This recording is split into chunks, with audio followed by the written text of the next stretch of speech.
తూర్పు గోదావరి జిల్లా రాజమహేంద్రవరంలో రాష్ట్ర వ్యాప్తంగా 2,90,669 మంది ఆటో క్యాబ్ డ్రైవర్లకు 436 కోట్ల జమ అయ్యాయని, తూర్పు గోదావరిలో 11,915 మంది డ్రైవర్లకు 17.87 కోట్లు ఆర్థిక సాయం అందించారు. ఆటో డ్రైవర్ల సేవలో పథకం ద్వారా సంక్షేమం, అభివృద్ధి రెండూ కలిసి నడుస్తున్నాయన్నారు. కంపాల చెరువు వద్ద నుంచి కళాకేంద్రం వరకు స్వయంగా ఆటో నడిపిన మంత్రి నిమ్మల ప్రజాప్రతినిధులతో కలిసి సీఎం చంద్రబాబు నాయుడు చిత్రపటానికి పాలాభిషేకం నిర్వహించారు. కూటమి ప్రభుత్వం అధికారంలోకి వచ్చిన తరువాత సంక్షేమానికి పెద్దపీట వేసింది. ఎమ్మెల్సీ సోము వీర్రాజు మాట్లాడుతూ, రాష్ట్రంలో క్లిష్టమైన పరిస్థితులు ఉన్నప్పటికీ అనేక సంక్షేమ పథకాలు అమలు చేస్తున్నామన్నారు. సంక్షేమం పట్ల కూటమి ప్రభుత్వం ఎంతో శ్రద్ధ వహిస్తా ఉంది.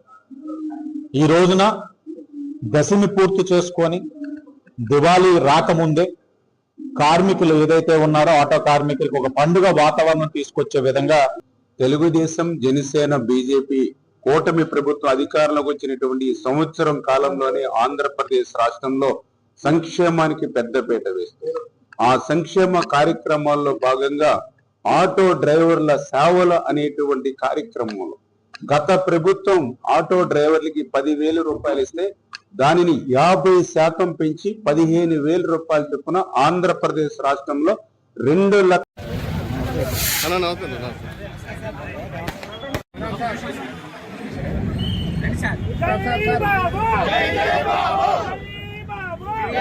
మీద మన జీవనాధారం ఉన్న కుటుంబాలందరికీ, కుటుంబ డ్రైవర్లందరికీ కూడా నమస్కారాలు.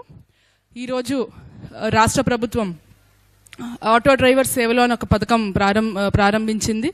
ఇందులో భాగంగా 15,000 ఆటో డ్రైవర్లు